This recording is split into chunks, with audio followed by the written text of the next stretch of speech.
Hello friends, good evening and welcome to physics scholar. सबसे पहले हम लोग बात करेंगे इलेक्ट्रोमैग्नेटिक इंडक्शन की।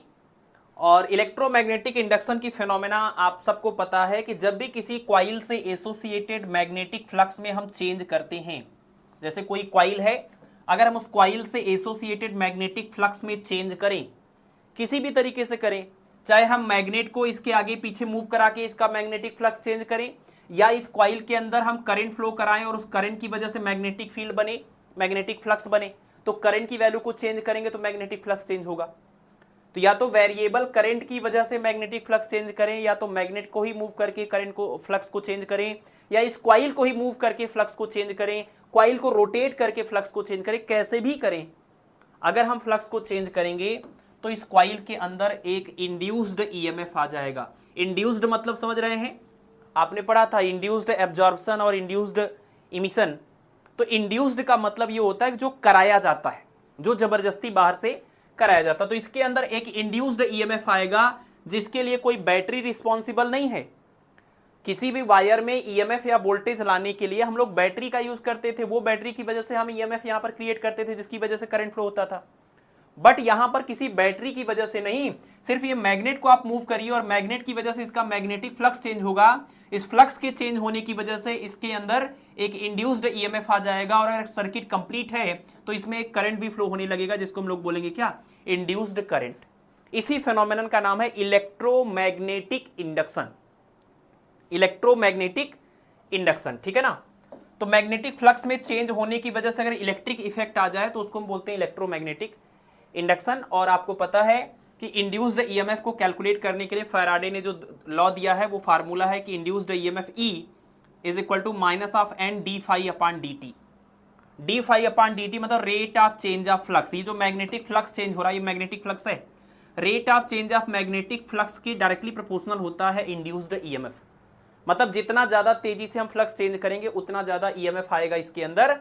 और अगर इस कॉइल में नंबर ऑफ टर्न्स बहुत ज्यादा हैं तो नंबर ऑफ टर्न्स के भी ये डायरेक्टली प्रोपोर्शनल है, जितने ज्यादा फेरे होंगे उतना ज्यादा ईएमएफ इसके अंदर आएगा। अगर कभी किसी क्वेश्चन में फेरों की संख्या मेंशन नहीं किया गया, इसका मतलब फेरों की संख्या कितनी हो जाएगी, 1। भाई कोई भी लूप बनाएंगे कम से कम एक फेरा तो होगा ही होगा। तो कभी भी किसी भी क्वेश्चन में अगर नंबर ऑफ टर्न मेंशन नहीं किया गया है, इसका मतलब उसमें सिर्फ एक ही फेरा है, तो आप लिखेंगे E is equal to minus में डी फाई अपान में डी टी। ठीक है, ये तो हो गया इंड्यूस्ड ईएमएफ को कैलकुलेट करने के लिए हमारे पास फार्मूला। यहां ये जो माइनस है वो माइनस क्या चीज को रिप्रेजेंट करता है, तो उसके लिए हमारे पास एक लॉ है जिसको हम लेंज लॉ बोलते हैं। और लेंज लॉ क्या बोलता है कि ये जो इंड्यूस्ड ईएमएफ यहां पर आएगा, इस इंड्यूस्ड ईएमएफ की वजह से जो करंट फ्लो होगा उसका डायरेक्शन ऐसा होना चाहिए कि उस कॉज को ही अपोज करेगा जिसकी वजह से खुद वो क्रिएट हुआ है। इंड्यूस्ड ईएमएफ या इंड्यूस्ड करंट का डायरेक्शन ऐसा होना चाहिए कि ये वो उस चीज को ही अपोज करे जिसकी वजह से खुद क्रिएट हुआ है। और इंड्यूस्ड ईएमएफ या इंड्यूस्ड करंट किसकी वजह से क्रिएट हुआ है, मैग्नेटिक फ्लक्स में चेंज होने की वजह से।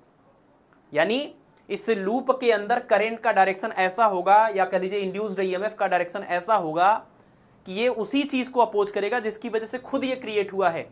और ये क्रिएट किसकी वजह से हुआ है, मैग्नेटिक फ्लक्स में चेंज होने की वजह से।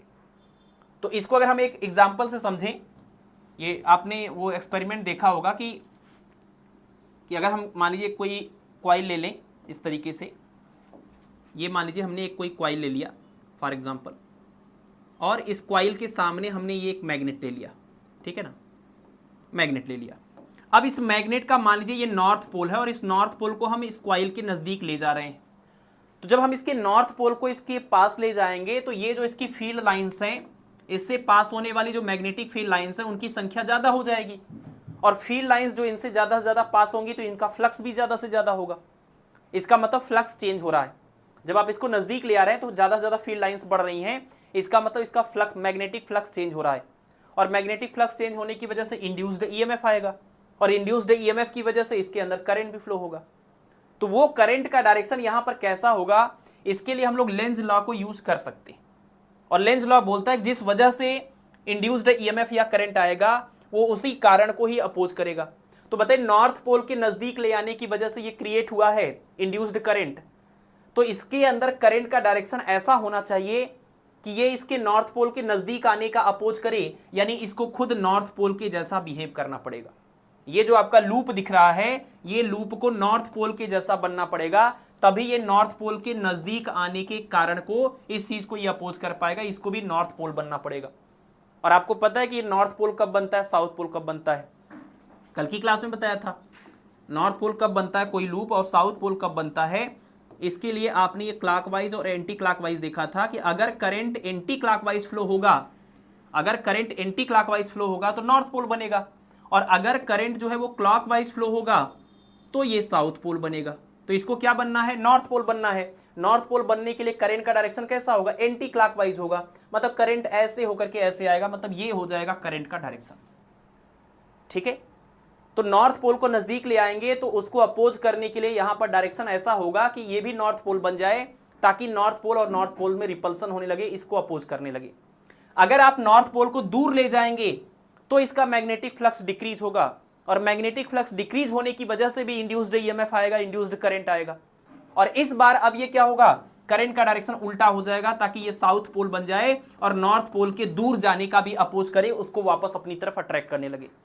मतलब अगर ये नजदीक आ रहा है तो नजदीक आने नहीं देगा, और दूर जा रहा है तो दूर जाने भी नहीं देगा, दोनों ही कंडीशन में हमेशा इसको अपोज करेगा। ठीक है, ये लेंज लॉ है, यानी इसका यूज करके हम लोग इंड्यूस्ड करंट के डायरेक्शन के बारे में पता कर सकते हैं कि वो डायरेक्शन कैसा होगा, उसके बेसिस पर हम यहां से पता कर सकते हैं। ठीक है, अच्छा, ये जो हमारा लेंज लॉ होता है ये कंजर्वेशन ऑफ एनर्जी के ऊपर बेस्ड होता है। ये बहुत ही इंपॉर्टेंट बात है। इसका मतलब ये समझ लीजिए कि लेंज लॉ के अकॉर्डिंग आप ये बोल रहे हैं कि यहां पर करंट का डायरेक्शन ऐसा होगा कि ये उस कॉज को ही अपोज करेगा। अगर मान लीजिए कि ये अपोज ना करता, ये नॉर्थ पोल को आप नजदीक ले आ रहे थे और ये नॉर्थ पोल ना बन के साउथ पोल बन जाता, तब तो ये बहुत ही इजीली इसकी तरफ चला जाता, आपको कुछ करने की जरूरत ही नहीं थी। ये साउथ पोल खुद इसको अट्रैक्ट कर लेता, और जब ये साउथ पोल खुद इसको अट्रैक्ट कर लेता, ऐसे में आपको कोई काम करना ही नहीं पड़ा। और अगर आपने कोई काम नहीं किया, आपने कोई एनर्जी खर्च नहीं करी, तो फिर कैसे इसके अंदर करंट फ्लो हो रहा है, कैसे इसके अंदर इलेक्ट्रिकल एनर्जी आ रही है।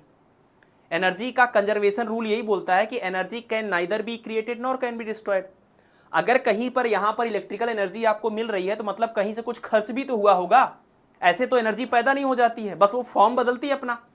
तो इसलिए लेंज लॉ के अकॉर्डिंग ये बात बिल्कुल जरूरी है कि ये नॉर्थ पोल को अगर आप नजदीक ले आ रहे हैं तो इसको नॉर्थ पोल ही बनना पड़ेगा, ताकि इस नॉर्थ पोल के अगेंस्ट अब आप इसको आगे ले जाएंगे तो आपको कुछ वर्क करना पड़ेगा, इस रिपल्सन के अगेंस्ट वर्क करना पड़ेगा। और जितना आपने वर्क किया, जितनी आपने एनर्जी खर्च करी, वही एनर्जी अब यहां पर इस वायर में आपको इलेक्ट्रिकल एनर्जी के फॉर्म में, करंट के फॉर्म में मिल रही है।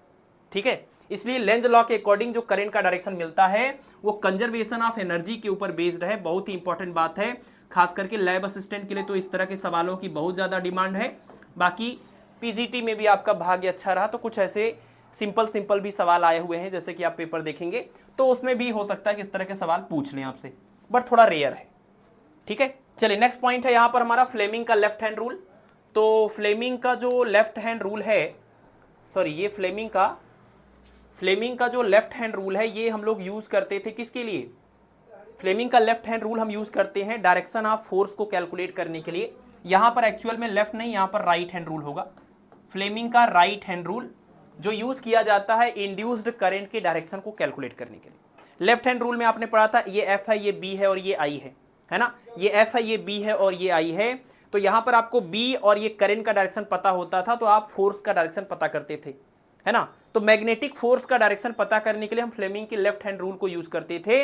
इसमें ये मैग्नेटिक फोर्स होता था, ये मैग्नेटिक फील्ड होता था और ये आपका रियल करंट होता था, रियल करंट होता था, बैटरी की वजह से फ्लो होने वाला करंट होता था। बट राइट हैंड रूल की अगर हम बात करें तो राइट हैंड रूल में भी सीक्वेंस वही है, एफ बी आई। ये एफ होगा, ये बी होगा, ये आई होगा। यहाँ एफ का मतलब है motion of, direction of motion of conductor, conductor जिस डायरेक्शन में मूव कर रहा है ये वो डायरेक्शन हो गया। और ये बी आपका मैग्नेटिक फील्ड हो गया, और ये जो आई है वो इंड्यूस्ड करंट का डायरेक्शन हो जाएगा।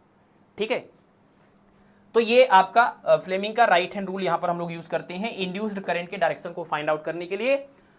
इंड्यूस्ड ईएमएफ का फार्मूला आपको पता है, और इंड्यूस्ड ईएमएफ के फार्मूले से आप इंड्यूस्ड करंट भी निकाल सकते हैं। जिस क्वाइल या जिस लूप की हम बात कर रहे हैं, अगर इसके अंदर का इंड्यूस्ड ईएमएफ पता है तो आपको पता है ओम्स लॉ से करंट इक्वल टू होता है ईएमएफ या वोल्टेज अपॉन रेजिस्टेंस। तो इंड्यूस्ड ईएमएफ को इस कॉइल के रेजिस्टेंस से डिवाइड कर देंगे तो हमें इसके अंदर फ्लो होने वाला इंड्यूस्ड करंट मिल जाएगा। और अगर करंट मिल गया तो हम चार्ज भी निकाल सकते हैं, क्योंकि फार्मूला होता है Q is equal to D Q is equal to आप लिखेंगे आई डी टी, है ना, D Q is equal to I D T, क्योंकि करंट आई इक्वल टू क्या होता है D Q upon D T. तो आप यहां से लिख सकते हैं D Q is equal to I D T. तो यहां पर आई की वैल्यू आपको पता है, डी टी से मल्टीप्लाई करेंगे तो ये डी टी और ये डी टी कैंसिल हो जाएंगे, तो आपको माइनस एन अपान आर और चेंज इन मैग्नेटिक फ्लक्स मिल जाएगा।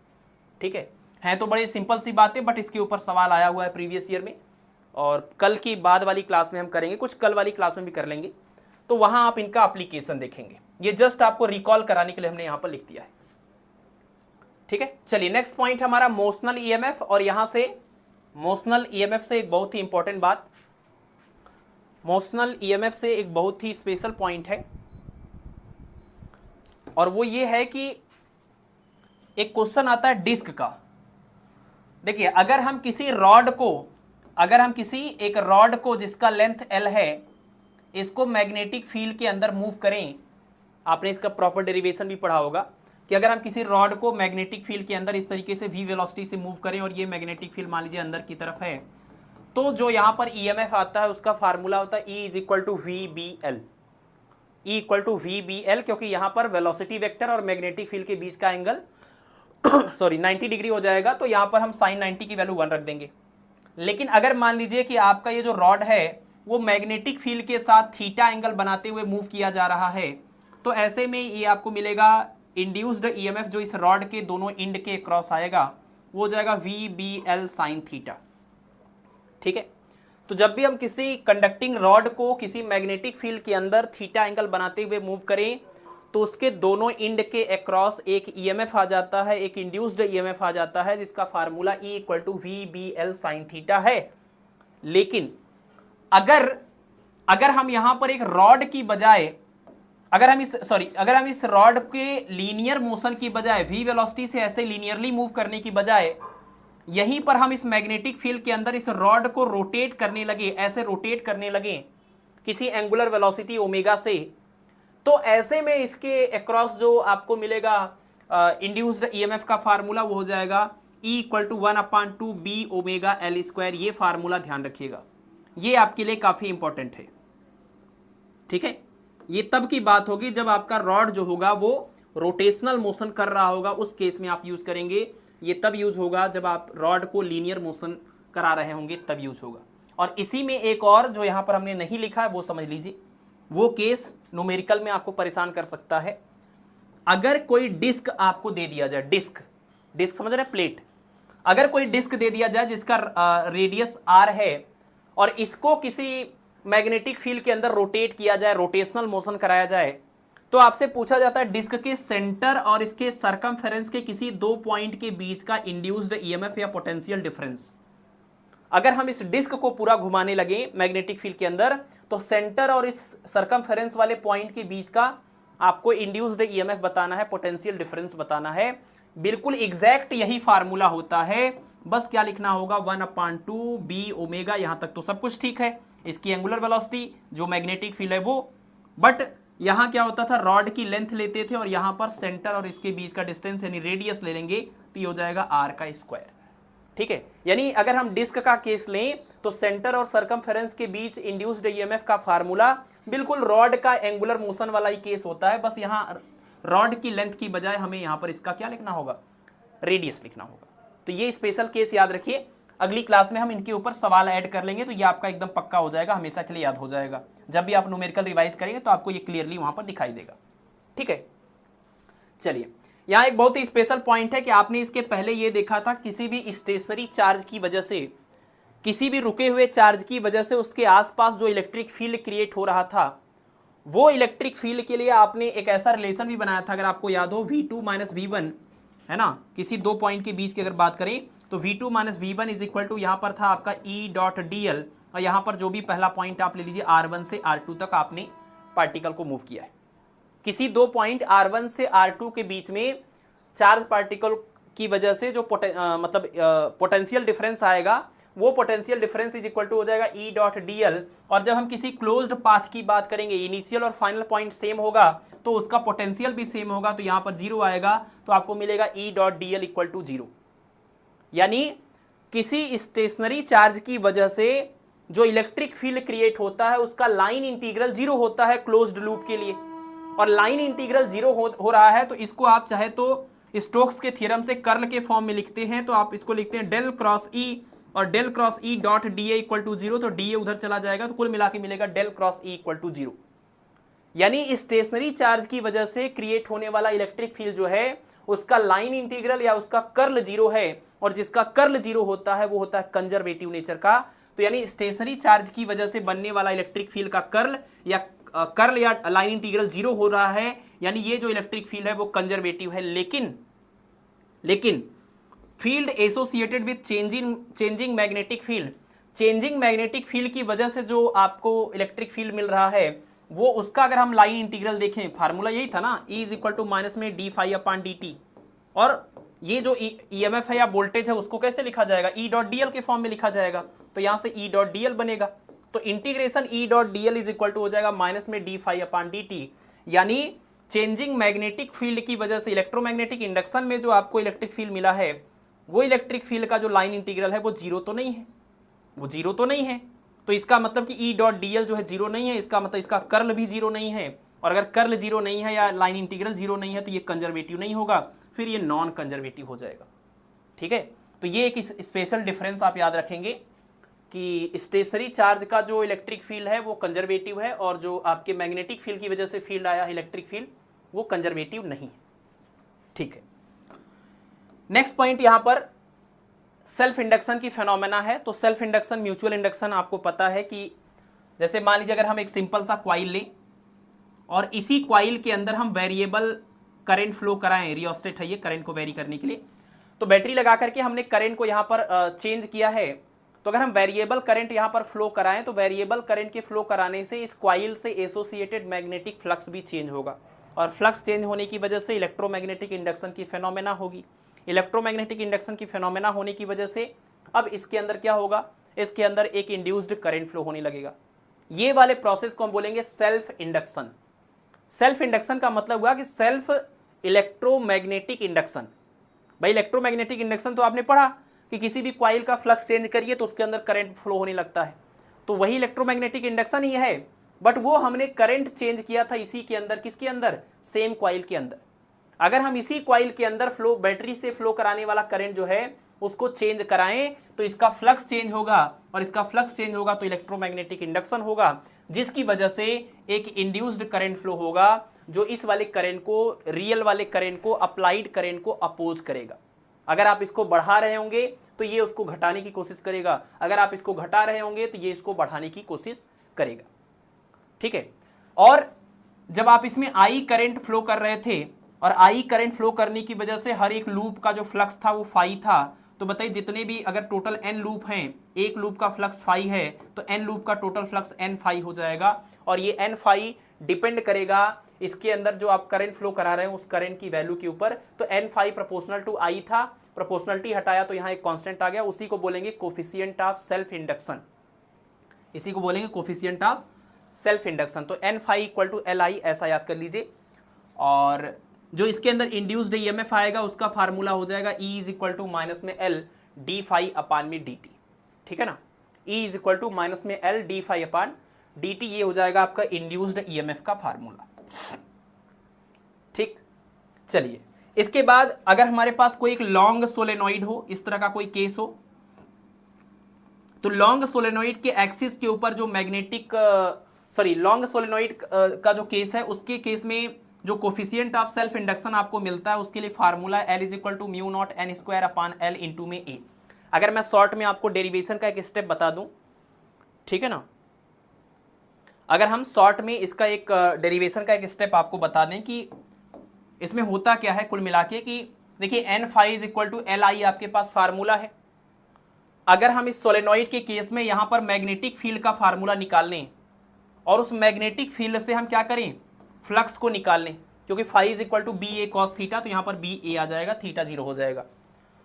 तो सोलेनॉइड के एक्सिस पर magnetic field B is equal to mu naught N I होता है, तो आप यहां पर B की जगह पर म्यू नॉट एन आई यूज करेंगे, फिर B को यहां पर रखेंगे, फ्लक्स निकल जाएगा, फिर फ्लक्स को आप यहां पर रखेंगे तो आपको L मिल जाएगा।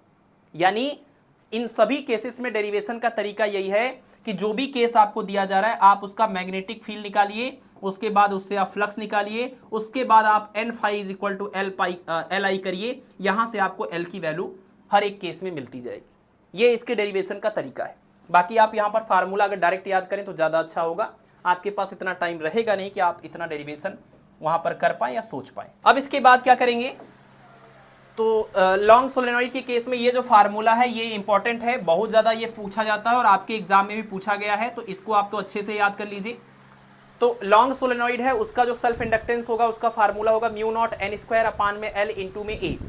अब देखिए इस फार्मूले में म्यू नॉट का मतलब ये हुआ कि लॉन्ग सोलेनॉइड के अंदर फ्री स्पेस है, मतलब कि वैक्यूम है या एयर है मान लीजिए। लेकिन अगर आप इसी सोलेनॉइड के अंदर एक आयरन का कोर रख दें, अगर आप आयरन का कोर इसी के अंदर यूज कर लें, तो आपको पता है कि आयरन एक फेरोमैग्नेटिक मटेरियल है और फेरोमैग्नेटिक मटेरियल के लिए जो परमिएबिलिटी म्यू होती है उसकी वैल्यू काफ़ी हाई होती है। तो एक सवाल पूछा जाता है कि अगर हम लॉन्ग सोलेनॉइड के अंदर एक आयरन कोर यूज कर लें तो बताइए उसके, या कोई फेरोमैग्नेटिक मटेरियल यूज कर लें तो उसके सेल्फ इंडक्टेंस पर क्या इफेक्ट पड़ेगा। साफ साफ पता चल रहा है कि ये वाला टर्म बढ़ेगा तो ये भी टर्म बढ़ेगा। तो अगर वहां पर कोई फेरोमैग्नेटिक मटेरियल यूज करेंगे तो उसकी वजह से सेल्फ इंडक्टेंस एल की वैल्यू बढ़ जाएगी, चाहे सोलेनॉइड की बात करें, चाहे प्लेन कोयल की बात करें, और चाहे हम म्यूचुअल इंडक्टेंस वाली भी बात करें, वहां पर भी ये म्यू की वैल्यू बढ़ने से एम की वैल्यू बढ़ जाएगी। ठीक है, तो ये फार्मूला याद कर लेना। प्लेन कॉइल के केस में ये फार्मूले में क्या होता है, यहाँ पर म्यू नॉट पाई एन स्क्वायर अपान 2 इंटू ए आता है। थोड़ा मुश्किल तो है याद करना जिस तरीके की टर्मिनोलॉजी है, और अगर आपको बहुत मुश्किल पड़ रहा है, भूल जा रहा है, तो फिर वही तरीका है कि जैसे प्लेन कॉइल की वजह से आपको पता है सेंटर पर मैग्नेटिक फील्ड कितना होता है, बी इज इक्वल टू कितना होता है सेंटर पर, ये आपका होता है म्यू नॉट अपान 2 और आई अपान में आर, ये होता है। बी आपने निकाल लिया, अब इसके बाद फाई निकाल लेंगे, phi is equal to B into A करके, तो यहाँ पर हो जाएगा म्यू नॉट अपान में 2 आई अपान में रेडियस आर अगर ले लिया, या इन्होंने ए लिया है तो यहाँ पर ए ले लीजिए, तो आई अपान ए, और एरिया की जगह पर क्या हो जाएगा, एरिया की जगह पर हो जाएगा पाई ए स्क्वायर। ये आपने निकाल लिया फ्लक्स, और इसके बाद अब वही फार्मूला यूज कर लीजिए, N phi is equal to L I. तो N phi is equal to L I से आपको एल निकालना है, तो एल इक्वल टू कितना हो जाएगा, एन फाई अपान में आई, और एन से मल्टीप्लाई करेंगे इसको और आई से डिवाइड करेंगे, तो म्यू नॉट अपान 2, और देखिए क्या मिलेगा, पाई, एक ए से एक ए कैंसिल हो जाएगा, और पाई के बाद ए और उसके साथ आई रहेगा, अपान में 2 है, और उसके साथ में और क्या हो जाएगा, ये आपका जो एन था वो भी तो रहेगा यहाँ पर एन। ठीक है, N phi is equal to L I, तो फाई वाले फार्मूले में भी एन आएगा क्योंकि फेरों की संख्या इसमें आपने एन लिया है, तो यहाँ भी एन आएगा, यहाँ भी एन आ जाएगा, एक तो यहाँ पर एन रहेगा, बाकी N phi is equal to L I में एक एन यहाँ पर है और एक तो हमारे फाई वाले फार्मूले में एन है, तो ये एन और ये एन दोनों मिलकर के यहाँ पर आपको क्या मिलेगा, एन का स्क्वायर भी मिलेगा, और अपान में ये आई से डिवाइड करेंगे तो आई से आई कैंसिल हो जाएगा, तो क्या मिलेगा, म्यू नॉट अपान 2, म्यू नॉट अपान 2, म्यू नॉट अपान 2, उसके बाद पाई, और उसके बाद एन स्क्वायर इंटू ए, एन स्क्वायर इंटू में ए। ठीक है, तरीका वही होता है कि हर केस में आपको मैग्नेटिक फील्ड निकालना है, मैग्नेटिक फील्ड के साथ मैग्नेटिक फ्लक्स निकालना है, और मैग्नेटिक फ्लक्स मिल गया तो N phi equal to L I कर लेंगे तो आपको एल की वैल्यू वहां से मिल जाएगी, बट अगर याद हो पाए तो अच्छा है। ठीक है, चलिए नेक्स्ट पॉइंट हमारा energy stored in an inductor. अगर हमारे पास ये कोई इंडक्टर कॉइल है, ठीक है, और इसके अंदर स्टोर, ये बैटरी है, इसके अंदर स्टोर्ड एनर्जी अगर आपको कैलकुलेट करना है तो देखिए यहाँ से जब ये करंट जाता है, और ये अगर मान लीजिए ये करंट आप चेंज कर रहे हैं, वेरिएबल करंट है, तो करंट की वैल्यू पहले 0 रहती है और धीरे धीरे फिर यहाँ पर करंट की वैल्यू बढ़ने लगती है, और धीरे धीरे जब करंट की वैल्यू बढ़ती है यानी थोड़ी थोड़ी करंट चेंज हो रही है, इंक्रीज हो रही है, तो यहाँ पर इलेक्ट्रोमैग्नेटिक इंडक्शन की फिनोमेना की वजह से एक इंड्यूस्ड करंट आ जाता है, और वो इंड्यूस्ड करंट क्या करता है, इस वाले करंट को बढ़ने से अपोज करने लगता है ना। तो ऐसे में क्या होता है, बैटरी को इस इंड्यूस्ड ईएमएफ के अगेंस्ट वर्क करना पड़ता है, और जितना ये वर्क करती है वही इसके अंदर एनर्जी के फॉर्म में स्टोर हो जाती है, उसी को हम लोग बोलते हैं energy stored in an inductor या इन अ कॉइल। और ये वर्क डन ही एनर्जी है, और इसकी वैल्यू है 1/2 एल आई नॉट स्क्वायर, जहां एल क्या है, इसका कोफिशिएंट ऑफ सेल्फ इंडक्शन, और आई नॉट का मतलब है क्या, आई नॉट का मतलब है स्टीडी करंट, क्योंकि शुरुआत में करंट जीरो था और करंट जीरो से बढ़ते बढ़ते बढ़ते बढ़ते लास्ट में जाकर के, अब चूंकि ये बैटरी है, डीसी सोर्स है, तो लास्ट में जाकर के जो आपका करंट होगा वो एक कांस्टेंट वैल्यू पर आ जाएगा। तो वो जो कांस्टेंट करंट की वैल्यू है जो चेंज नहीं होगी उसको हम स्टीडी करंट बोलेंगे। ठीक है, तो यहां पर स्टीडी करंट यूज करते हैं। ये हो जाएगा एनर्जी स्टोर्ड इन इंडक्टर का एक्सप्रेशन। ठीक है, नेक्स्ट है म्यूचुअल इंडक्शन। जैसे आपने सेल्फ इंडक्शन पढ़ा बिल्कुल वैसे ही म्यूचुअल इंडक्शन भी है। म्यूचुअल इंडक्टेंस में सिंपल सी बात है कि इस बार आपके पास दो कॉइल होगा, एक कॉइल के अंदर आप करंट को फ्लो करेंगे वेरी करते हुए, वेरिएबल करंट इसके अंदर फ्लो करेंगे, तो इस वाले का जो फ्लक्स होगा ये चेंज होगा। पहले क्या कर रहे थे, जिसके अंदर करंट वेरी कर रहे थे उसी के मैग्नेटिक फ्लक्स में चेंज हो रहा था, उसी की बात कर रहे थे। वैसे तो यहां पर भी होगा, ऐसा नहीं कि इसके बगल में आपने रख दिया तो इसका जो सेल्फ इंडक्शन हो रहा था वो अब नहीं होगा, लेकिन हम बात अभी म्यूचुअल इंडक्शन की कर रहे हैं, तो हम इसके सेल्फ इंडक्शन को अभी इग्नोर कर रहे हैं। तो जब हम एक कॉइल के अंदर करंट को वेरी करें और उसकी वजह से दूसरे कॉइल का मैग्नेटिक फ्लक्स चेंज हो, तो इसको हम लोग बोलते हैं म्यूचुअल इंडक्शन। और ऐसे केस में दूसरी वाले कॉइल का जो फ्लक्स होगा, एक लूप का फ्लक्स φ2 और N2 लूप का फ्लक्स कितना, N2 φ2, इसको हम फ्लक्स लिंकेज बोलते हैं। जो टोटल फ्लक्स होता है उसी को हम फ्लक्स लिंकेज बोलते हैं। फ्लक्स लिंकेज, एक फेरे का फ्लक्स φ2 और टोटल नंबर ऑफ फेरे N2 थे, तो टोटल फ्लक्स कितना हो जाएगा, N2 φ2, इसको फ्लक्स लिंकेज बोलते हैं। तो दूसरी वाली कॉइल का टोटल फ्लक्स या फ्लक्स लिंकेज पहली वाली कॉइल में जो हम करंट फ्लो करा रहे हैं उस करंट के ऊपर डिपेंड करेगा, इसके डायरेक्टली प्रोपोर्शनल होगा। हम कह सकते हैं N2 φ2 प्रोपोर्शनल टू क्या, I1। और प्रोपोर्शनलिटी जैसे ही हटाएंगे तो एक कांस्टेंट आएगा, इस कांस्टेंट का नाम है coefficient of mutual induction. Coefficient of mutual induction. और अगर आप इंड्यूस्ड ईएमएफ जो इसके अंदर आ रहा है उसकी बात करें तो E2 इक्वल टू हो जाएगा माइनस में m di1/dt। ये कहां से आ रहा है, अगर ये आपको याद करना है तो आप देखिए इंड्यूस्ड ईएमएफ का फार्मूला आपने पढ़ा ना, E is equal to minus n d∅/dt। तो बस इसी में आपने ये वाली वैल्यू को यहां पर रख दिया है।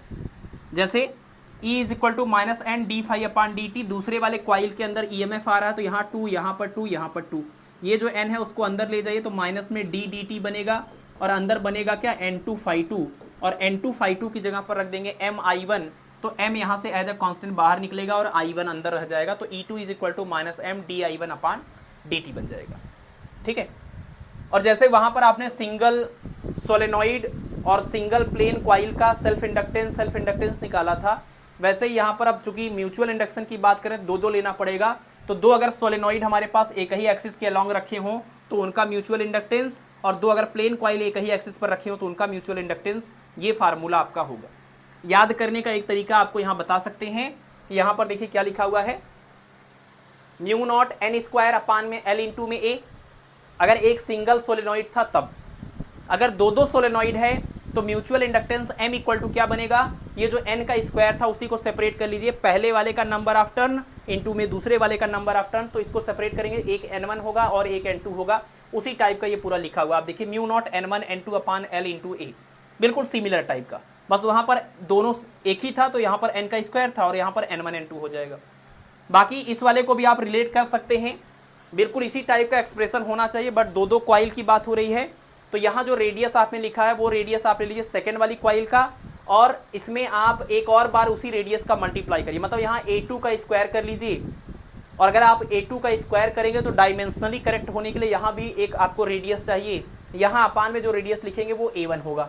यहाँ A2 का स्क्वायर कर लीजिए, यहाँ पर A1 कर लीजिए, और ये जो n का स्क्वायर है उसको सेपरेट करके n1 n2 कर लीजिए, तो फार्मूला बन जाएगा म्यू नॉट पाई, जो n स्क्वायर था वो n1 n2 हुआ, जो सिर्फ A2 था वो A2 का स्क्वायर हुआ। तो अगर A2 का स्क्वायर हुआ तो डायमेंशनली करेक्ट होने के लिए अपान में भी एक रेडियस आएगा, और वो रेडियस पहले वाली कॉइल का आएगा जिसके अंदर आप करंट फ्लो कर रहे थे वो। ये याद करने का तरीका बता रहे हैं, बाकी डेरिवेशन तो आप करेंगे तो प्रोसेस तो आएगा ही। ठीक है, तो ये म्यूचुअल इंडक्टेंस भी आपको याद रखना है, स्पेशली आप ये सोलेनॉइड का ये वाला केस जरूर याद रखिए, बाकियों को भी आप याद कर लीजिएगा। हाँ, नेक्स्ट है हमारा कोफिशिएंट ऑफ कपलिंग, और कोफिशिएंट ऑफ कपलिंग का फार्मूला है K is equal to m/√L1 L2। यहाँ पर L1 और L2 क्या है, L1 और L2 दो अलग अलग जो कॉइल्स आपके पास होंगी जिनके अंदर आप इंडक्शन की बात कर रहे थे, दोनों कॉइल का सेल्फ इंडक्टेंस है और ये उन दोनों कॉइल का म्यूचुअल इंडक्टेंस है, कोफिशिएंट ऑफ म्यूचुअल इंडक्टेंस। ये देखिए जो कोफिशिएंट ऑफ कपलिंग है वो ये बताती है कि जैसे आपके पास मान लीजिए एक ये कॉइल है और इसके बगल में एक और एक कॉइल है। पहले वाले कॉइल से जो मैग्नेटिक फील्ड लाइंस निकल रही हैं इस तरीके से, ये मैग्नेटिक फील्ड लाइंस कितने अच्छे तरीके से दूसरे वाले कॉइल से रिलेट कर रही हैं, ये उस चीज को रिप्रेजेंट करता है। अगर पहले वाले कॉइल की सभी के सभी मैग्नेटिक फील्ड लाइंस दूसरे वाले कॉइल से पास होने लगे तो कोफिशिएंट ऑफ कपलिंग की वैल्यू आती है 1। मतलब अगर परफेक्ट कपलिंग हो जाए, जितनी भी फील्ड लाइंस यहाँ से पास हो रही वो यहाँ से भी पास हो, इसको बोलेंगे परफेक्ट कपलिंग। और परफेक्ट कपलिंग के लिए कोफिशिएंट ऑफ कपलिंग के की वैल्यू कितनी हो जाएगी? 1। और एक होता है आपका नो कपलिंग, जिसका मतलब ये होता है कि अगर आपका पहला जो कॉइल है वो इस तरीके से रखा हुआ है कि इसके एक भी फील्ड लाइंस आपके दूसरे वाले कॉइल से पास नहीं हो रहे हैं, जैसे मान लीजिए कुछ ऐसे है और ये कहीं इधर है, एक भी मैग्नेटिक फील्ड लाइंस उसका इससे पास नहीं हो रहा है, इसको बोलेंगे नो कपलिंग। और ऐसे केस में कोफिशिएंट ऑफ कपलिंग के की वैल्यू क्या हो जाएगी? 0। मतलब जो कोफिशिएंट ऑफ कपलिंग है वो ये बताती है कि पहले और दूसरे कॉइल के मैग्नेटिक फील्ड लाइंस में किस तरीके का संपर्क है, क्या उसमें रिलेशन है कि कितने अच्छे से वो दूसरे वाले कॉइल से पास हो रहा है। अगर पूरा पास हो रहा है तो के की वैल्यू 1, मैक्सिमम वैल्यू 1, और बिल्कुल भी नहीं पास हो रहा है तो के की वैल्यू मिनिमम वैल्यू 0। लेकिन ये दोनों ही आइडियल केस की कैटेगरी में आते हैं। जनरली जो हमारा के होता है वो आपका 1 और 0 के बीच में होता है। नॉर्मल कंडीशन में जो कोफिशिएंट ऑफ कपलिंग होती है वो 0 और 1 के बीच में होता है। ये आइडियल केस हैं कि के की वैल्यू 1 हो जाए या के की वैल्यू 0 हो जाए, ठीक है। और इसके बाद बात होती है कॉम्बिनेशन की, कि अगर हमारे पास ऐसा एक कॉइल है या इंडक्टर है, उसके साथ एक और कॉइल को हम जोड़ दें, या तो सीरीज में या तो पैरेलल में। जैसे ये सीरीज हो गया, ऐसे हम पैरेलल भी कर सकते थे, ये हो गया और ये दूसरा हो गया हमारा ऐसे। तो अगर हम इंडक्टर्स को सीरीज में जोड़ें या पैरेलल में जोड़ें तो इनका जो रिजल्टेंट इंडक्टेंस निकल के आएगा, वो रिजल्टेंट इंडक्टेंस के लिए हमें फार्मूला देखना है। तो वो कॉम्बिनेशन का फार्मूला देखिए क्या है, कि कॉम्बिनेशन ऑफ 2 इंडक्टर सीरीज में और पैरेलल में। और 2 कंडीशन हमने यहाँ पर बनाया हुआ है यहाँ पर। तो ये जो 2 कंडीशन है यहाँ पर, अगर दोनों के दोनों जो कॉइल आपके पास है वो बहुत ही शॉर्ट डिस्टेंस पर रखे जाए, जैसे ये पहला कॉइल हुआ, उसके बाद ये दूसरा कॉइल हुआ, अगर ये दोनों कॉइल बहुत ही पास में रखे हुए हैं तो इससे निकलने वाली जो मैग्नेटिक फील्ड लाइंस होंगी वो दूसरे वाले कॉइल से भी पास होंगी। यानी कि यहाँ पर सेल्फ इंडक्शन के साथ साथ म्यूचुअल इंडक्शन की भी फिनोमेना हो रही।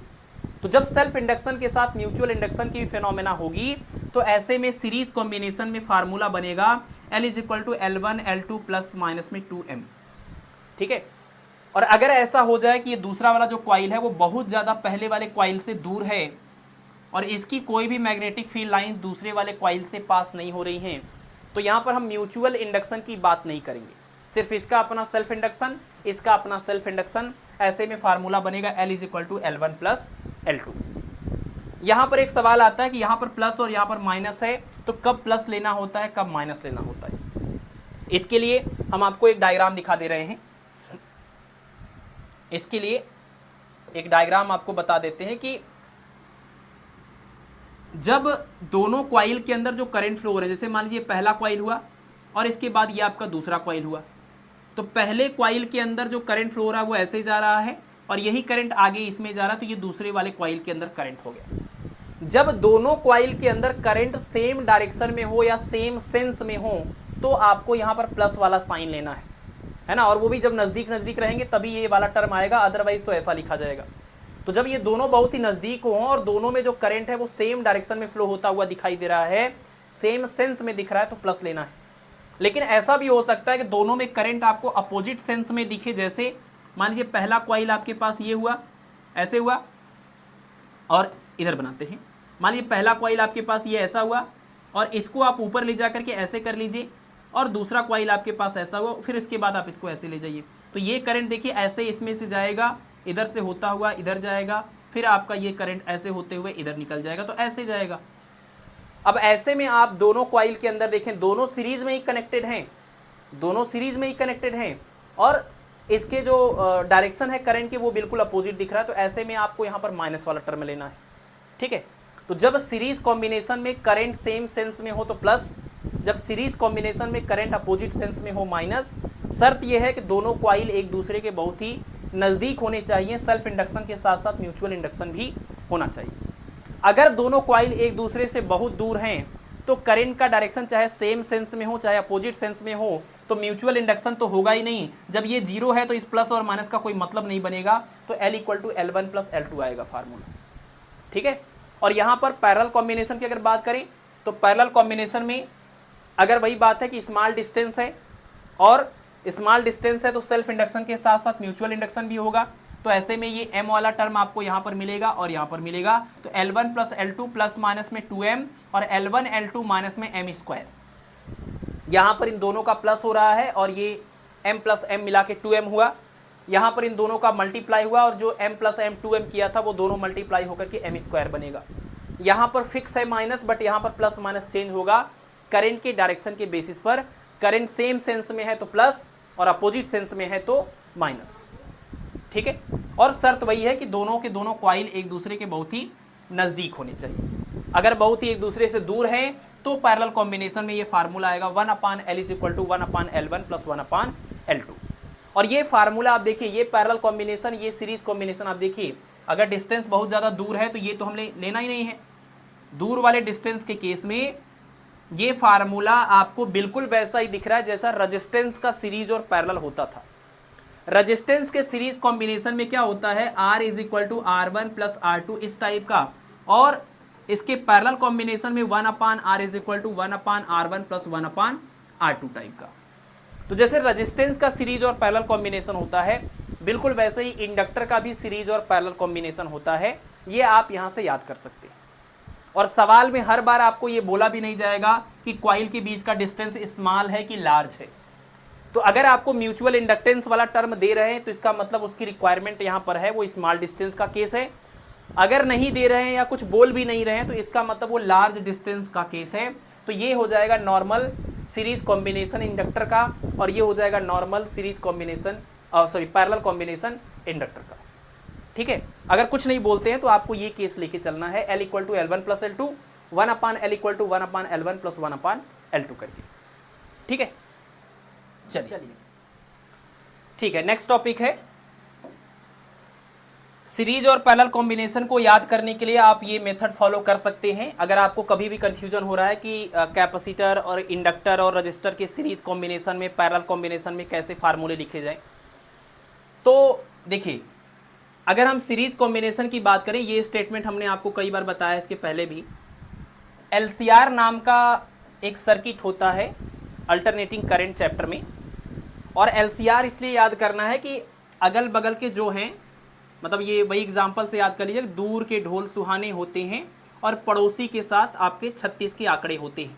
मतलब ये हुआ कि L और R का ट्यूनिंग आपस में अच्छा है, इनका सीरीज पैरेलल का फार्मूला एक जैसा होगा, बट C जो है इन दोनों का पड़ोसी है, इस वजह से C के साथ इनकी ट्यूनिंग बिल्कुल अपोजिट होगी, इनका फार्मूला बिल्कुल अपोजिट होगा।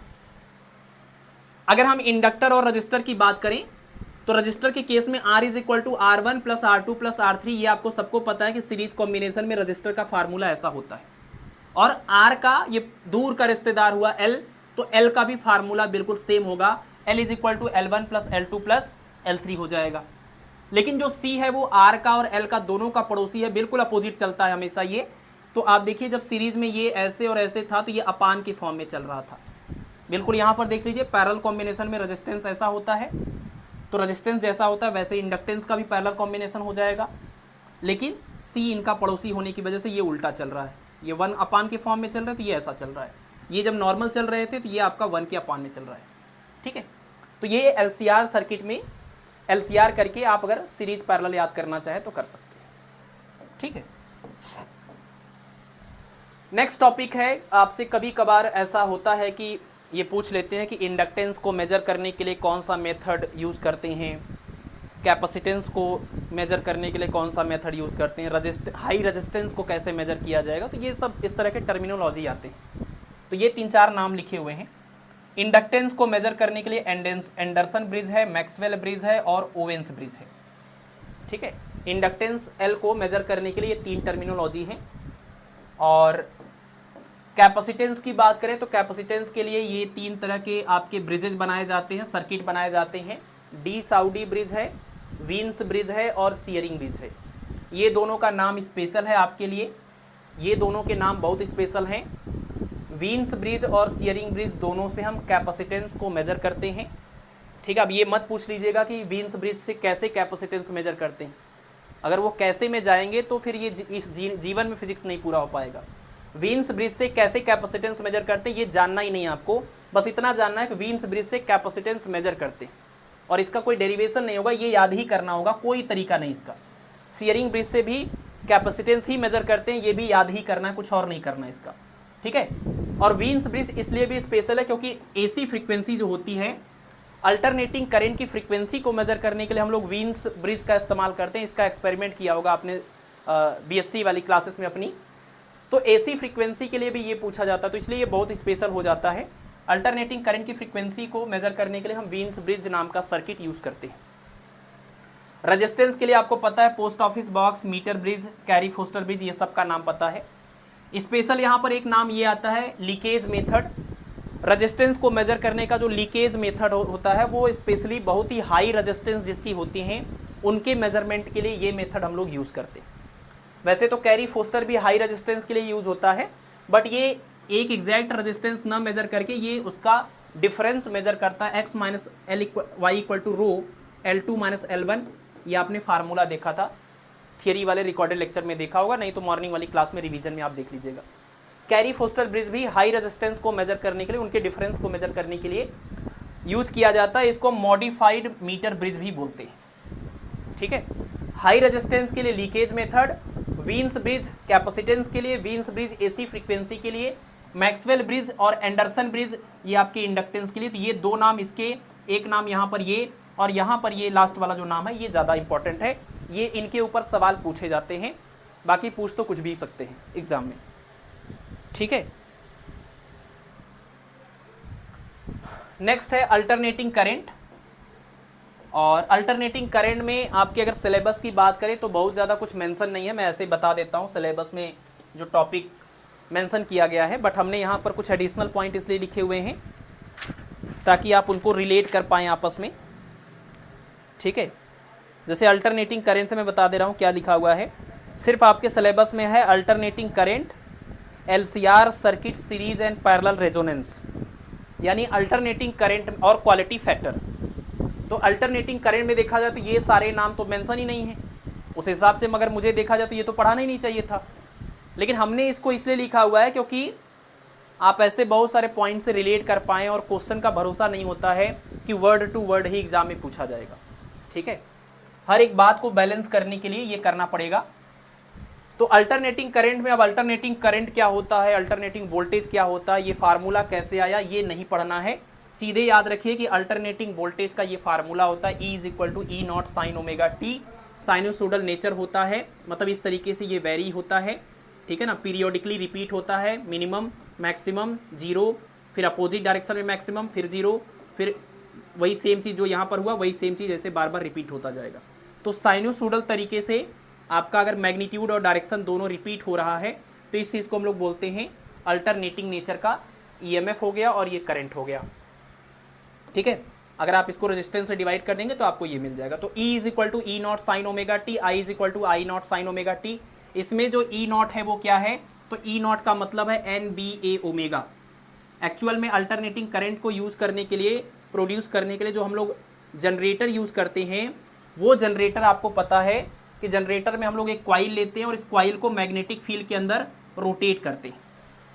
एक करंट कैरिंग कॉइल लेते हैं और इस करंट कैरिंग कॉइल को मैग्नेटिक फील्ड के अंदर रोटेट करते हैं, जिसकी वजह से इसका मैग्नेटिक फ्लक्स चेंज होता है। और मैग्नेटिक फ्लक्स के चेंज होने की वजह से इसका क्या होता है, इसके अंदर वो करंट डेवलप हो जाता है, वो इंड्यूस्ड करंट, जिसको हम लोग यहाँ पर अल्टरनेटिंग करंट या उसके वोल्टेज को हम अल्टरनेटिंग वोल्टेज बोल रहे हैं। तो E naught is equal to NBA omega जो लिखा हुआ है, ये E नॉट है जो यहाँ पर मैक्सिमम EMF आ सकता है उसकी वैल्यू है, इसको पीक वैल्यू बोलते हैं, EMF की पीक वैल्यू। N मतलब क्या है, जो कॉइल आप घुमा रहे थे जो जनरेटर में, उसमें नंबर ऑफ फेरों की संख्या है। बी मतलब यहाँ जो मैग्नेटिक फील्ड था जिसमें आप इसको घुमा रहे थे वो मैग्नेटिक फील्ड है, ए मतलब इसका पूरा लूप का एरिया है, और ओमेगा मतलब जो जिस एंगुलर वेलोसिटी से आप इसको रोटेट कर रहे थे ये वो एंगुलर वेलोसिटी है ओमेगा। ठीक है, कभी भी किसी भी फंक्शन का एवरेज निकालने का ये जनरल फार्मूला होता है कि एफ, कोई फंक्शन एफ है अगर उसका एवरेज लेना है तो 1/mod ऑफ बी माइनस ए, और अगर उस फंक्शन की लिमिट है ए टू बी, मतलब आपको अगर ये दिया जाए कि कोई एक पर्टिकुलर फंक्शन है और उसकी यहाँ से लेकर के यहाँ तक की एवरेज वैल्यू बताइए, है ना। जैसे मान लीजिए कोई एक आपका ये, जैसे अल्टरनेटिंग करंट की बात करें या वोल्टेज की बात करें, ये है आपका, तो आप देखिए इस तरीके से ये लगातार इसकी वैल्यू चेंज होती जा रही है। अगर हम आपसे बोल दें कि t इज इक्वल टू 0 से लेकर के यहाँ पर t is equal to t/4, यहाँ तक जो ये अल्टरनेटिंग वोल्टेज की ये वैल्यूज आपको मिली, अगर आप इन सब का एवरेज निकालें तो कितना आएगा। तो एवरेज निकालने का ये फार्मूला है, किसी फंक्शन के एवरेज का फार्मूला है 1/mod के अंदर इसकी जो मिनिमम और मैक्सिमम लिमिट आपने डिसाइड करी है उसका difference. Minimum limit t equal to 0, maximum limit t/4, दोनों का डिफरेंस करेंगे तो वो डिफरेंस करने पर जो आएगा वो यहाँ लिखा जाएगा, और इंटीग्रेशन करेंगे उस फंक्शन का, जैसे ये अल्टरनेटिंग वोल्टेज है तो यहाँ पर आपको वोल्टेज का इक्वेशन लिखना होगा, है ना, E equal to E naught sine omega T यहाँ पर लिखना होगा, और उसके बाद यहाँ dt, और यहाँ पर लिमिट मिनिमम वाली और यहाँ पर मैक्सिमम वाली, यानी t इक्वल टू 0, यहाँ पर t is equal to t/4।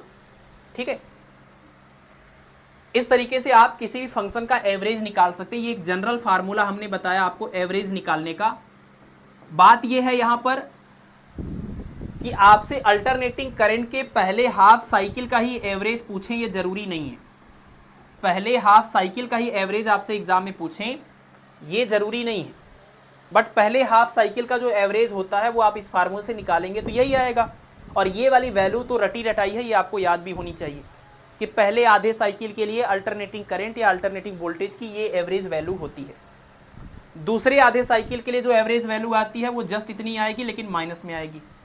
तो पूरे एक कंप्लीट साइकिल के लिए अगर आप एवरेज की बात करें, इधर की एवरेज वैल्यू ये आ गई, इधर की एवरेज वैल्यू ये आ गई, दोनों को जोड़ दिया तो एक कंप्लीट साइकिल की एवरेज वैल्यू कितनी हो गई, 0। अल्टरनेटिंग करंट या अल्टरनेटिंग वोल्टेज के एक कंप्लीट साइकिल की एवरेज वैल्यू 0 होती है, और वो एवरेज का ये फार्मूला आप यूज करके ये डेरिवेशन और ये डेरिवेशन कर सकते हैं। बट ऐसा हो सकता है कि आपसे पहले आधे साइकिल का ना पूछ करके इस पहले आधे का भी आधा पूछ लें, 1/4 का पूछ लें, 1/4 के अलावा कोई भी रैंडम टाइमिंग दे करके आपसे पूछ लें t/3 का बताइए, t/7, 0 से लेकर के t/7 तक कितना होगा। तो कुछ भी आपसे पूछें, कितने भी केस का आपसे पूछें, बस आपको मिनिमम और मैक्सिमम लिमिट पता हो जाए तो आप यहाँ से ये अल्टरनेटिंग करंट का फार्मूला, आपको फंक्शन पता ही है, इस तरीके से लिखा जाता है, इस तरीके से लिखा जाता है, तो यहाँ पर लिख करके मिनिमम मैक्सिमम लिमिट रखेंगे, आप उसका एवरेज निकाल सकते हैं। ठीक है, तो जनरल फार्मूला आपके लिए इंपॉर्टेंट है। चलिए नेक्स्ट पॉइंट है आरएमएस वैल्यू। आरएमएस वैल्यू मतलब root mean square value. Root mean square value, और रूट मीन स्क्वायर वैल्यू का क्या मतलब हुआ ये देखिए। जैसे जो करंट, अल्टरनेटिंग करंट की हम बात कर रहे हैं, वो अल्टरनेटिंग करंट की इंस्टेंटेनियस वैल्यू की अगर हम बात करें, जैसे यहाँ पर ये जो आई है वो इंस्टेंटेनियस वैल्यू है, टाइम बदलेंगे तो किसी भी पर्टिकुलर टाइम पर इस फार्मूले से कैलकुलेशन के बाद जो आएगा ये वो हो गया इंस्टेंटेनियस वैल्यू। ये जो आई नॉट है, इस आई नॉट को हम बोलेंगे करंट की मैक्सिमम वैल्यू या फिर पीक वैल्यू। ठीक है ना, करंट की मैक्सिमम वैल्यू या इसको पीक वैल्यू या इसको करंट का हम एम्पलीट्यूड भी बोल सकते हैं। तो एक तो आपकी इंस्टेंटेनियस वैल्यू होती है, एक आपकी पीक वैल्यू होती है, एक आपकी एवरेज वैल्यू होती है ना। वैसे ही एक आपकी रूट मीन स्क्वायर वैल्यू होती है। अल्टरनेटिंग करंट में 4 तरह के करंट की बात कर रहे हैं, इंस्टेंटेनियस करंट और पीक करंट और एवरेज करंट, और लास्ट में आया रूट मीन स्क्वायर वैल्यू, चाहे वोल्टेज की बात करें चाहे करंट की। तो root mean square value, root mean square value निकलेगा कैसे, तो नाम से ही क्लियर है, पहले स्क्वायर रूट लेना होगा। स्क्वायर रूट लेना होगा किसका, मीन का। मीन किसका होगा, स्क्वायर का। मतलब अगर हम करंट के स्क्वायर का मीन लें फिर उसका स्क्वायर रूट लें, अगर हम करंट के स्क्वायर का मीन लें फिर उसका रूट लें, तो देखिए करते तो ऐसे हैं लेकिन पढ़ते हम ऐसे हैं उल्टा।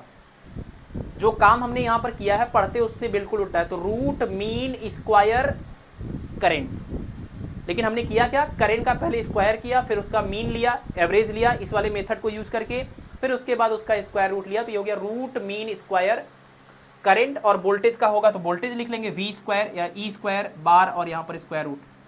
ये सॉल्व करने पर आता है आई नॉट अपान में रूट 2, और आई नॉट का मतलब पीक वैल्यू, और 1 अपान रूट 2 को सॉल्व करेंगे तो 0.707 आएगा, तो 0.707 आई नॉट आ जाएगा। ये हो जाएगी आपकी root mean square value current की।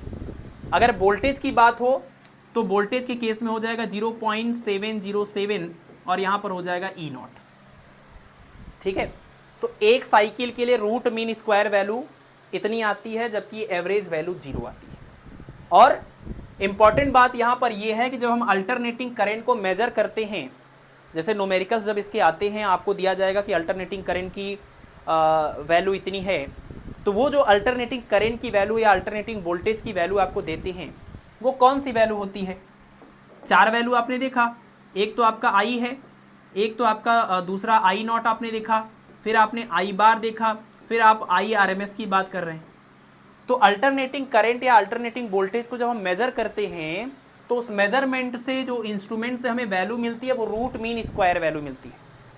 ठीक है, और जो इंस्ट्रूमेंट हम यूज करते हैं उस इंस्ट्रूमेंट का नाम क्या है, हॉट वायर अमीटर या hot wire volt meter. Current के लिए हॉट वायर अमीटर और वोल्टेज के लिए हॉट वायर वोल्ट मीटर नाम का इंस्ट्रूमेंट हम यूज करते हैं।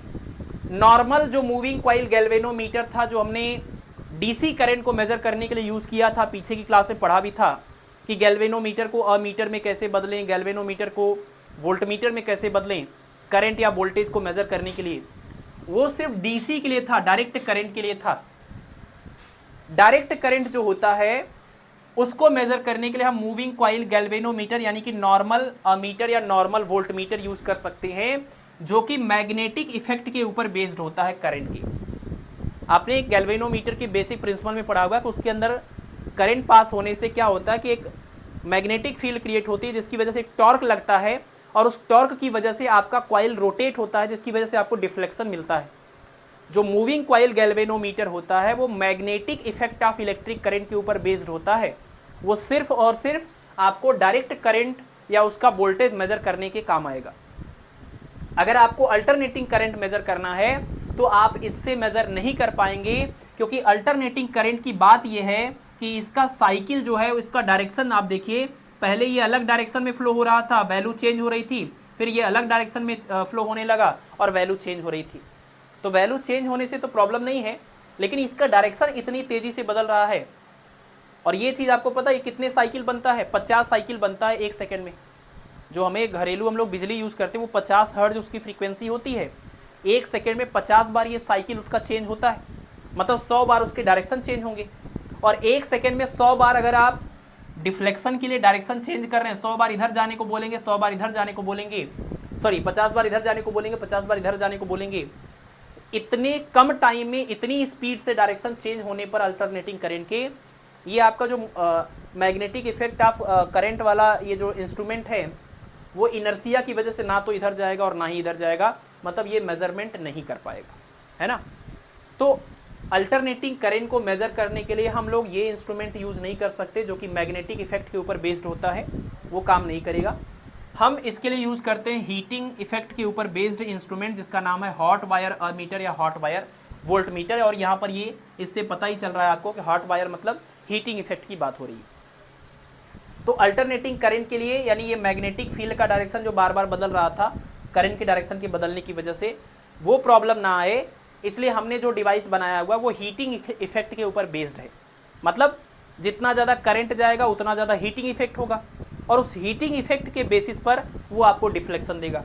तो इसमें वो प्रॉब्लम नहीं आएगी कि डायरेक्शन बदल गया तो कैसे डिफ्लेक्शन हो, है ना। डायरेक्शन से कोई मतलब नहीं है, करंट की वैल्यू से मतलब है। और कौन सी वैल्यू से मतलब है, कौन सी वैल्यू ये मेजर करती है, रूट मीन स्क्वायर वाली वैल्यू को ये मेजर करती है। इंपॉर्टेंट बात ये है कि अल्टरनेटिंग करंट में जो वोल्टेज और करंट दिया जाएगा वो आरएमएस वैल्यू है, उसके साथ आप उसको सिंबल के साथ लिखेंगे, ठीक है। तो एसी में हॉट वायर अमीटर या वोल्ट मीटर, और डीसी में मूविंग कॉइल गैल्वेनोमीटर, वो मैग्नेटिक इफेक्ट के ऊपर बेस्ड है और ये हीटिंग इफेक्ट के ऊपर बेस्ड है, ठीक है। चलिए अब जैसे आपको ये बात पता है कि कोई भी एक रजिस्टर होता है, इसके अंदर आप जब करंट फ्लो कराते हैं तो ये करंट को अपोज करने की कोशिश करता है। जिस इम्पैक्ट के साथ ये करंट को अपोज करता है उसको हम लोग आर से मेजर करते हैं और इसका नाम हमने रखा हुआ है रेजिस्टेंस। बिल्कुल वैसे ही अगर आपके पास कोई ऐसा ये इंडक्टर कॉइल है या आपके पास ये कोई कैपेसिटर है, ये लोग भी करंट को अपोज करते हैं और जितने अमाउंट से अपोज करते हैं उसको हम लोग अब रेजिस्टेंस ना बोल करके इस केस में इंडक्टेंस बोलेंगे, इस केस में भी इंडक्टेंस बोलेंगे, सॉरी रिएक्टेंस बोलेंगे, रिएक्टेंस बोलेंगे। इस केस में भी रिएक्टेंस बोलेंगे, इस केस में भी रिएक्टेंस बोलेंगे। इंडक्टर के केस में इसका नाम होगा इंडक्टिव रिएक्टेंस, कैपेसिटर के केस में इसका नाम होगा कैपेसिटिव रिएक्टेंस। और ये कैपेसिटिव हो चाहे इंडक्टिव हो, ये जो रिएक्टेंस हैं वो एक्चुअल में एक टाइप के रेजिस्टेंस ही हैं, बस यहाँ पर नाम हम रेजिस्टेंस यूज नहीं करेंगे। तो जब प्योर आर सर्किट होता है, प्योर आर सर्किट होता तो वहाँ हम रेजिस्टेंस टर्म यूज करते हैं करंट के अपोजिशन के लिए। बट अगर हमारा इंडक्टर है या कैपेसिटर है तो इसको हम रिएक्टेंस नाम देते हैं। और किसी भी दो का कॉम्बिनेशन मिल जाए या तीन का कॉम्बिनेशन मिल जाए तो इसको हम इम्पीडेंस नाम देते हैं। तो ये जो आपके रिएक्टेंस हैं, इम्पीडेंस हैं, रेजिस्टेंस हैं, ये सब वही चीज़ हैं जो ओम में मेजर किए जाते हैं, जो करंट को अपोज करते हैं। बट नाम इनके याद रखने होंगे कि रेजिस्टेंस कब बोलते हैं और रिएक्टेंस कब बोलते हैं और इम्पीडेंस कब बोलते हैं। तो अगर हम इस कैपेसिटर वाले केस में अगर बात करें, जो एक्स सी लिखा हुआ है, इसका फार्मूला होता है 1/ओमेगा सी, जहाँ पर ओमेगा क्या है, अल्टरनेटिंग करंट का एंगुलर फ्रीक्वेंसी, और जो सी है वो कैपेसिटर का कैपेसिटेंस है। ठीक है, इस चीज़ को हम बोल देंगे कैपेसिटिव रिएक्टेंस। और अगर किसी इंडक्टर की बात करें तो इंडक्टर के केस में एक्स एल इक्वल टू हो जाएगा ओमेगा एल, तो ये बन जाएगा आपका इंडक्टिव रिएक्टेंस। ठीक है, तो यहाँ पर ये कैपेसिटिव रिएक्टेंस, यहाँ पर ये इंडक्टिव रिएक्टेंस। फार्मूला ध्यान रखिए, यहाँ उल्टा हो गया है और यहाँ पर ऐसे लिखा हुआ है। उल्टा हो नहीं गया, मतलब ऐसे होता ही है, एक्स सी इक्वल टू 1/ओमेगा सी और X L equal to omega L. ठीक है, और रिएक्टेंस का रेसिप्रोकल करेंगे तो इसका नाम है ससेप्टेंस। जैसे आपने पढ़ा था रेजिस्टेंस का उल्टा होता है कंडक्टेंस।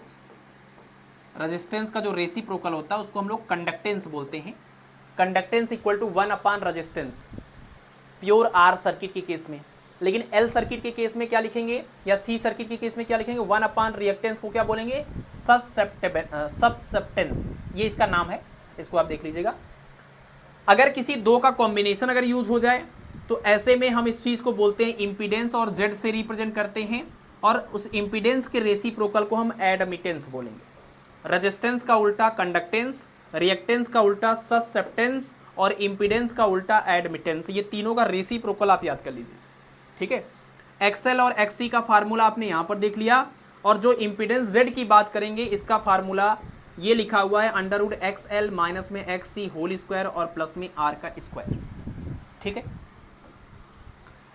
अब ये जो फार्मूला है Z equal to √XL minus XC का होल स्क्वायर प्लस में R स्क्वायर, ये फार्मूले की अगर हम बात करें तो इसमें आप ये सोच सकते हैं कि ये फार्मूला किस केस में यूज करना है। जैसे अगर हमारा R और L का कॉम्बिनेशन है तब भी, R और C का कॉम्बिनेशन है तब भी, L, C और R का कॉम्बिनेशन है तब भी, मतलब किसी भी दो या दो से ज़्यादा का कॉम्बिनेशन है तो ये फार्मूला हम यूज कर सकते हैं। जैसे अगर LR सर्किट की बात हो रही है तो इसमें तो C एब्सेंट है, तो C एब्सेंट है तो C वाला ये टर्म आप छोड़ दीजिए, इसको जीरो कर लीजिए, तो बन जाएगा XL स्क्वायर प्लस में R का स्क्वायर। अगर RC सर्किट है तो L गायब है, तो L गायब है तो ये वाला टर्म आप जीरो कर लीजिए, तो मिल जाएगा XC स्क्वायर प्लस में R स्क्वायर। और अगर तीनों प्रेजेंट है तो फिर आपका ये ऐसे हो जाएगा XL minus XC whole square plus में R स्क्वायर। और इसमें से माइनस किसमें से किसको करें, किसी को भी करिए कोई फर्क नहीं पड़ेगा, बाद में स्क्वायर होकर के माइनस का भी प्लस ही होना है, इसीलिए यहाँ पर पॉजिटिव डिफरेंस लिखा हुआ है। XL की वैल्यू ज़्यादा है तो XL में से XC माइनस कर लीजिए, XC की वैल्यू ज़्यादा है XL से तो XC में से XL माइनस कर लीजिए, किसी को भी माइनस करिए, किसी में से भी स्क्वायर करके प्लस हो जाएगा। ठीक है, तो ये निकल के आता है इम्पीडेंस। इसका यूनिट क्या होगा, ओम। इसका यूनिट क्या होगा, इसका और इसका, ये भी ओम। और जो R होता है उसका यूनिट भी क्या होता है, ओम। सब के सब करंट के अपोजिशन ही हैं, बस उनके नाम अलग अलग हैं। कोई रेजिस्टेंस है, कोई रिएक्टेंस है और कोई इम्पीडेंस है। ठीक है, ठीक है।